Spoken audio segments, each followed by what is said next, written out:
June 23, 2014. A high-security warehouse on the outskirts of Sant'Agata, Italy.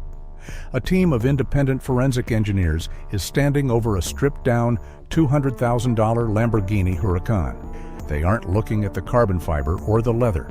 They are looking at the serial numbers hidden deep inside the transmission casing. What they find is a code, a parts bin designation belonging to a car that costs $100,000 less. The realization hits like a physical blow. The Italian thoroughbred isn't wearing Italian armor. Every major structural component, the frame, the gearbox, the very heart of the engine, is stamped with the 4 rings of Audi. To the outside world, this was a marriage of passion and precision. To the engineers in that room, it looked like the most expensive rebranding exercise in history. The question wasn't just about shared parts. It was about a fundamental deception of the senses. This wasn't just a car company trying to save money. This was the birth of a psychological illusion designed to sell the same machine twice. Go back to 1998. Lamborghini was a ghost, a dying relic of the 80s, producing cars that were as beautiful as they were broken. Then the Volkswagen Group arrived with a checkbook and a promise. They wouldn't just save Lamborghini, they would make it immortal. The media called it a masterpiece of corporate synergy. For the first time, a supercar had a warranty that actually meant something. Sales didn't just grow, they exploded. The Gallardo became the best-selling model in the brand's history almost overnight. Wall Street loved the efficiency.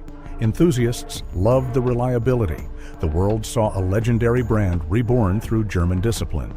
But as the profits reached record highs, the engineers in Ingolstadt were making a quiet adjustment to the blueprint.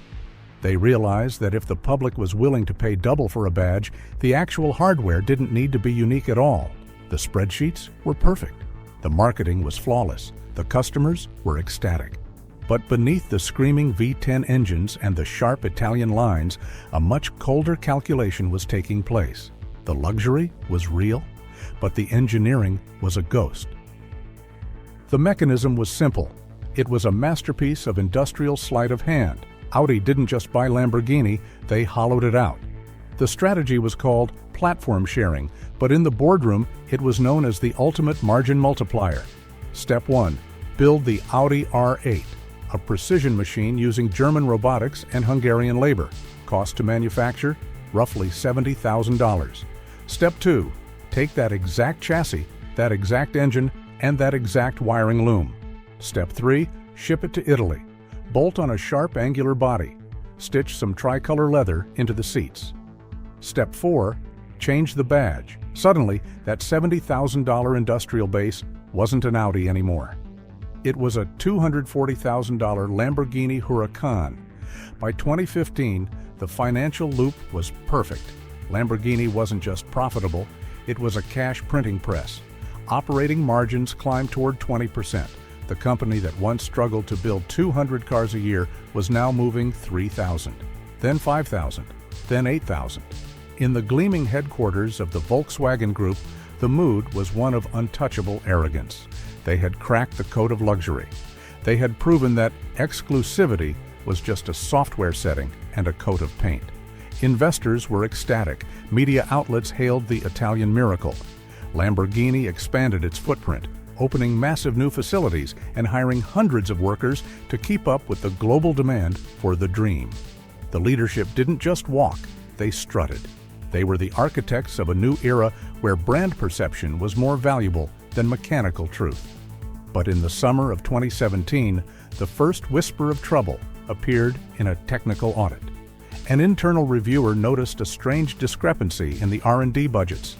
Hundreds of millions of dollars were being allocated to Italian engineering for components that had already been fully developed in Germany 3 years prior.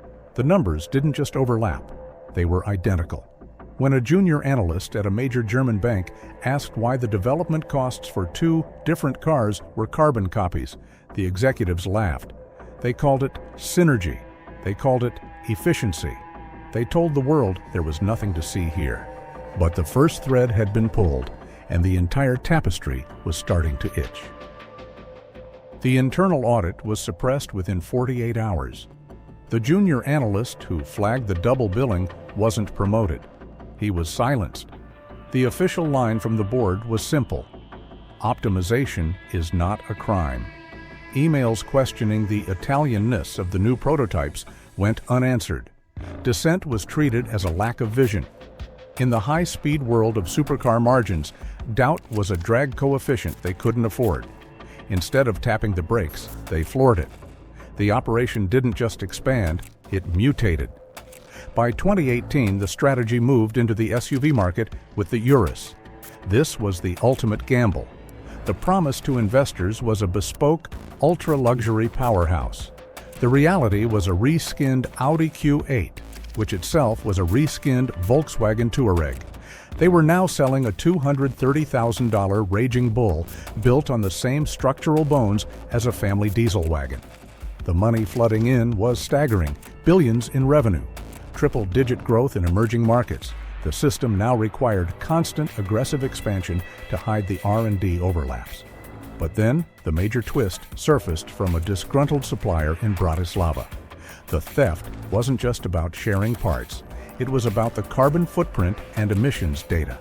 To save the Lamborghini brand from crushing EU fines, the company wasn't just sharing engines. They were secretly averaging the emissions of the entire fleet. The pure Italian Phi 10 wasn't just an Audi engine. It was a regulatory shield. The high-margin Lamborghinis were being used to subsidize the development of budget German hatchbacks.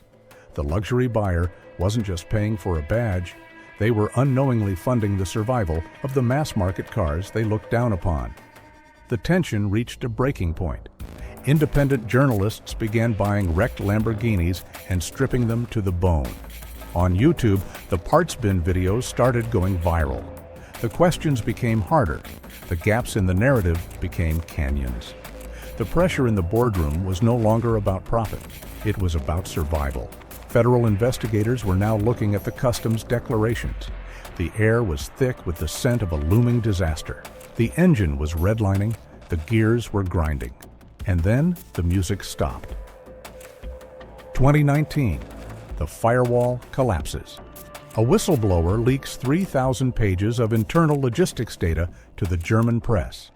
The documents prove that nearly 70% of the unique components for the upcoming Lamborghini models were actually being fulfilled from a Volkswagen warehouse in Wolfsburg.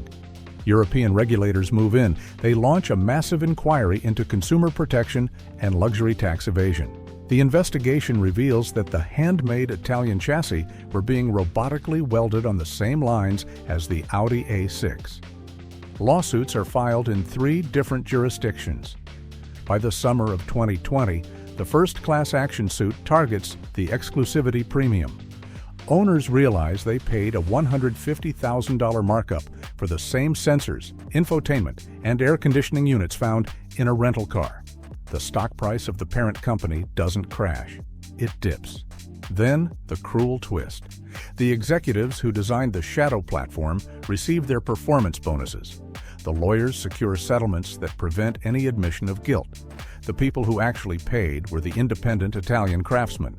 Local suppliers were squeezed out to make room for cheaper German standardized parts. The legendary soul of Sant'Agata was officially replaced by an Excel spreadsheet. The illusion of the independent supercar was dead. The headlines have faded. The lawsuits are settled. But look closer at the industry today. Lamborghini didn't stop. They didn't go back to their roots. They doubled down. The Urus became the most successful Lamborghini ever built, despite sharing its DNA with half a dozen other brands. The model worked too well to kill it.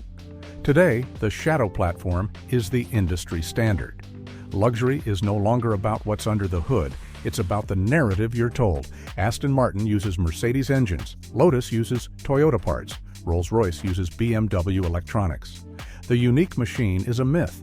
We live in an age of architectural ghosts, where the same 5 skeletons are wearing different masks. The system didn't break. It just learned how to hide the serial numbers better. The next time you look at a premium logo, don't look at the badge. Look at the switches. The truth is rarely in the name. It's in the parts you weren't supposed to see.